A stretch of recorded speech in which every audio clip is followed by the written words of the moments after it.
Satu hal saya ingin masih tahu teman-teman, hampir tidak pernah saya nanya soal kesyariahan Petre, diskusi, konsultasi kecuali sama 3 ustadz sejauh ini. 1 Ustadz Irfan Syafibek dari awal, 2 Ustadz Syafi Antonio, yang ketiga Ustadz Adi Warman Karim.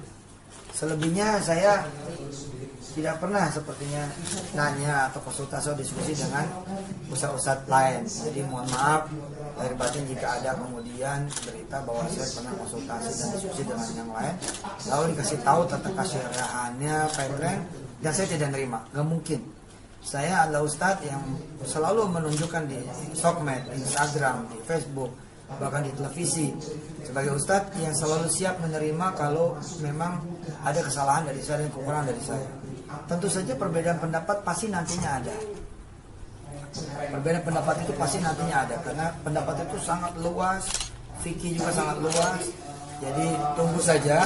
Kami juga lagi kemudian tektok dengan pihak-pihak terkait untuk kehalalan dan kesyariahan secara resmi ya menurut DSM MUI.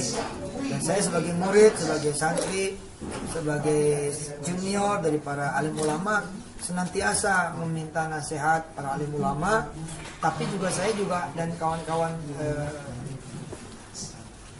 syariah di Petre juga punya pendapat, punya sikap yang memang juga mesti dihargai. Jika memang kita sama-sama saling mau menghargai. Perbedaan pendapat sekali lagi saya bilang itu ada, maka nanti tunggu fatwa dari DSN MUI. Bila teman-teman yang pengen daftar, lalu pengen nunggu kesyariahannya yang resmi ya, nggak masalah gitu loh. Ya tunggu saja siapa sih yang pengen nyari rezeki yang haram gitu, siapa juga yang pengen membagi rezeki yang haram, apalagi saya ustadz masuk, saya ustadz gitu ya, punya tanggung jawab harus memberi kemudian jalan yang halal, kenapa tidak gitu. Ada 2 nanti tipe yang begini, dia salah jangan diikutin, dia nggak benar jangan diikutin. Ada lagi tipe yang begini, dia salah anterin saya ke dia, nanti saya ingetin, dia salah anterin saya ke dia, nanti saya benerin. Ada tipe yang seperti itu. Atau ada tipe yang seperti ini, Anda salah, saya akan kasih tahu orang jangan ikutin Anda.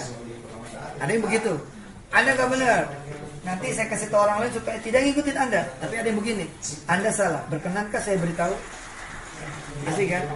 Anda nggak benar, berkenankah saya benerin? Nah, saya pengen jadi orang yang seperti itu, senantiasa memberi kesempatan kepada orang lain, senantiasa memberikan kesempatan kepada orang banyak untuk kemudian hidup lurus, hidup lempeng dengan izin Allah Subhanahu Wa Taala. Tapi saya bilang perbedaan senantiasa pasti ada. Mudah-mudahan kawan-kawan bisa memaklumi, mudah-mudahan kita bisa menunggu dengan izin Allah Subhanahu Wa Taala. Sementara menunggu, ya kita jalan terus. Kok jalan terus lah? Kan saya bilang perbedaan pendapat pasti ada. Ya masa iya kita tidak punya pertimbangan, masa iya kita tidak punya kemudian pemikiran, masa iya kita tidak punya kemudian landasan apa yang membuat kita menjadi melangkah dan berbuat A, B, C, dan D. Pasti ada insya Allah, secara insya Allah kita sepakat bahwa kita kepengen juga mencari rezeki yang halal lagi barokah. Saya